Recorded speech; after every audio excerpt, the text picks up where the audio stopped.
Buenas noches. Está conmigo Luis Carlos Ugalde, director de Integralia. Buenas noches, Luis Carlos. Carlos, ¿cómo estás nuevamente? Me da gusto saludarte. Pues quise hablar contigo porque comenzaron las campañas por la gubernatura de 5 estados y creo que lo más notable es la cosa de que Félix Salgado Macedonio se mantuvo como aspirante a la gubernatura de Guerrero. ¿Qué reflexión te suscita después de todo el escándalo que ha habido por las acusaciones de abuso sexual que hay en su contra? Asumiendo, Carlos, que fuera cierto que no sabemos si es culpable, es decir, asumamos que es inocente de la acusación de violación. No obstante, esta persona ha sido violento verbalmente con las mujeres, con la policía, se le ha visto ebrio peleándose en la calle, haciendo alarde de su autoridad, anda en motocicletas ostentosas. Vaya, el personaje, desde mi punto de vista, es ya violento, más allá de que haya cometido físicamente una violación. Y a mí me parece que ese tipo de estereotipos y ese tipo de personajes y ese estilo de liderazgo no es correcto. Es una cuestión de si es o no correcto, más allá del tema del delito.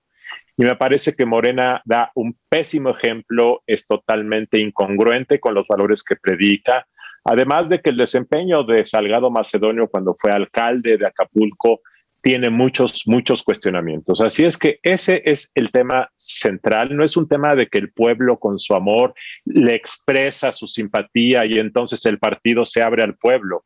Los partidos tienen una obligación de filtrar, de escoger aquellas personas que además de ser populares tengan los requisitos, los atributos, y me parece que Salgado Macedonio lejos está de eso, Carlos.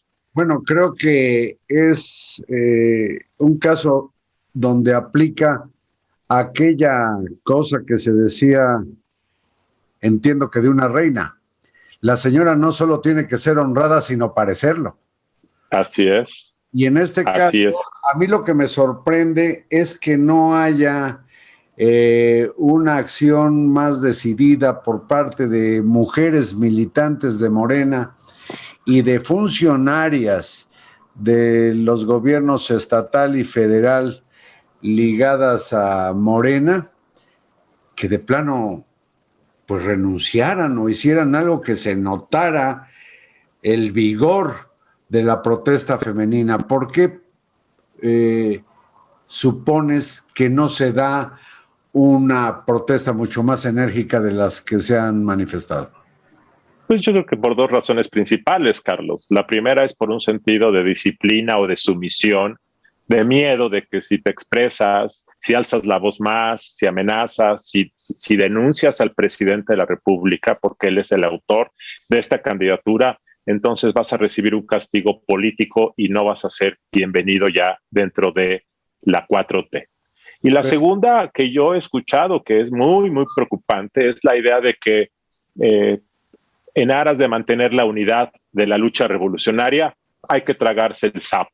O sea, López Obrador es el único que entiende la lógica de este tipo de decisiones, como decía el caricaturista El Fisgón, que un día dijo que él a veces no entendía las decisiones de López Obrador, pero que se quedaba paciente porque sabe que López Obrador siempre tiene la razón. Bueno, esta argumentación es, como López Obrador nos está encauzando a la gran revolución, pues hay que aceptar sus decisiones porque no entendemos que son en el fondo buenas decisiones. Entonces hay mucha gente que se las traga porque dice que si expresas tu desacuerdo, en realidad estás debilitando al movimiento. Y esa es muy grave porque esto te lleva al totalitarismo de las ideas, a la falta de diversidad, a la falta de crítica, que es todo lo que la izquierda y muchos militantes de Morena criticaron durante mucho tiempo, y con razón, del comportamiento del PRI. Y ahora lo están replicando. Bueno, precisamente llama la atención que se insista en que la cuarta transformación es de avanzada cuando se aferra a algo tan, pues yo creo, ideológicamente tan reaccionario como es el machismo y esta ajenidad tan marcada al movimiento feminista, que le dicen a las mujeres que han sido manipuladas por la derecha, pero creo que en el caso de las militantes y funcionarias, militantes de Morena y funcionarias de los gobiernos de Guerrero y el gobierno federal, que se aferran al cargo, al puesto o a la credencial, pues me parece que tiene una gran dosis de indignidad, porque ¿cómo pueden consentir algo tan alevoso? Supongo. Pero en todo caso es inevitable que Salgado Macedonio siga jugando por la gubernatura, o se le puede caer.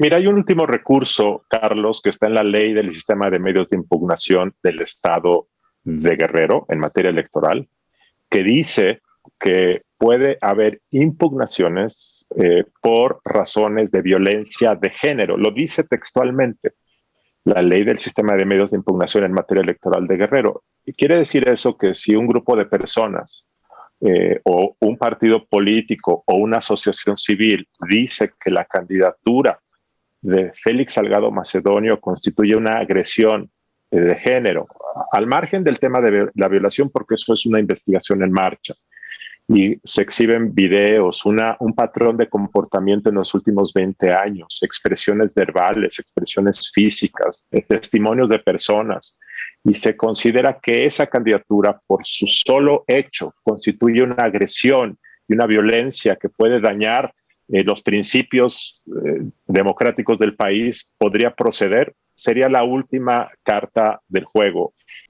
Sí, y se supone, según las mediciones, que como se ha dicho, a este hombre que le apodan y le gusta apodarse el Toro, si pusieran una vaca o un buey, la popularidad de Morena haría que triunfara la vaca o el buey. A mí me parece que podemos dejarlo en puntos suspensivos para pasar a lo que consideras que han sido los arranques de campaña por la gubernatura en Sonora. Pero quisiera hacer un último comentario, Carlos, de lo que dijiste. Mira, hace un mes y medio parecía inevitable que el candidato de Morena ganaría, pasara lo que pasara. Entonces tenía 30 puntos de ventaja. Hoy la ventaja que tiene respecto al segundo lugar es de solo 11 puntos. Ah, caray. Quiere decir, sí, entonces las cosas están cambiando.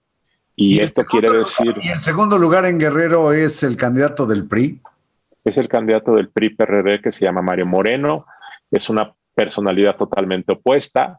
Es un hombre mesurado, es un hombre conocido, es un hombre popular. No tan popular como Salgado Macedonio, pero es, digamos, la antítesis. Entonces, lo que yo quiero decir con esto simplemente es que este tema sí ha tenido un desgaste.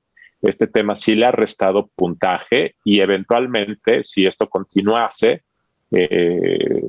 podría alterarse el resultado. Es difícil, es difícil, pero lo que estoy diciendo es que esto que se veía imposible hoy podría darse una elección muy cerrada y al final ganar otro candidato, si continuaran las tendencias de declive. Pues, aunque iba yo a pasar a otro punto, creo que sobre el mismo tema vale la pena recordar que se ha insistido mucho, lo hace el presidente de la República, en que es el candidato del pueblo. Pero me imagino que un amplio sector del pueblo, por ejemplo, de Sinaloa, votaría por algún narcotraficante célebre para ser gobernador, que inclusive han dado apoyos sociales, al parecer en algunos casos mucho más consistentes o más importantes que los que da la Secretaría del Bienestar en algunos barrios de Sinaloa. Es decir, esto de lo popular, pues no quita lo delincuente, digamos, o la imagen de delincuente. Ese argumento de que lo popular es bueno, por definición, es una falacia populista. Lo popular no necesariamente implica lo que una sociedad requiere. Las sociedades requieren liderazgo, no solamente que hable el pueblo. porque se habla del pueblo, pues también tenemos gobernadores como el de Morelos, un personaje muy querido del fútbol, pero el gobierno que ha hecho es muy malo. Fíjate, Luis Carlos, que hablando de lo popular, tengo muy presente lo que me dijo en alguna ocasión un político muy experimentado, priista él, pero un tipo muy querido por tirios y troyanos en el mundo de la política, que es el Meme Garza. Un día le dije, oye, Meme, ¿qué hay de que los países tienen el gobernante que el pueblo quiere? Me dijo, como si hubiera yo dicho algo, pues no sé, sucio. Hizo así como, estábamos en un restaurante y me dice, no, Carlitos, por favor, y volteaba para todos lados, no vuelvas a repetir esa pendejada. Si los pueblos tuvieran el gobierno que se merecen, los gobiernos serían peores, no seas pendejo. Pues sí. Y es el caso en que parece aplicar aquí en Guerrero, en que yo creo que la prepotencia, yo diría hasta insolencia de Morena, al no moverse de su decisión de hacer gobernador a Salgado Macedonio, pues entraña o implica una buena dosis de desprecio por la inteligencia del pueblo de Guerrero. Sí, por una parte, y por otra parte yo creo que significa un enorme desprecio que tiene el presidente por la crítica. Y yo creo que cuando escucha la primera crítica, entonces dice, ahora yo no cambio.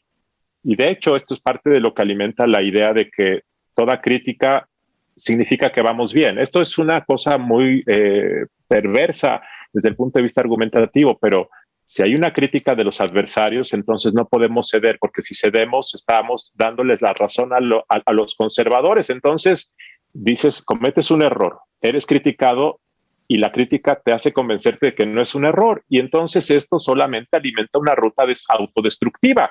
Pero si te parece bien, Luis Carlos Ugalde, Integralia ha estudiado su giro de todo esto de la política y las campañas. Permaneces aquí y seguimos. Con gusto, claro que sí. Por este lunes dejamos en puntos suspensivos. A ustedes, donde quiera que nos vean, muchas gracias. Buenas noches y continuaré la conversación con Luis Carlos Ugalde. Gracias.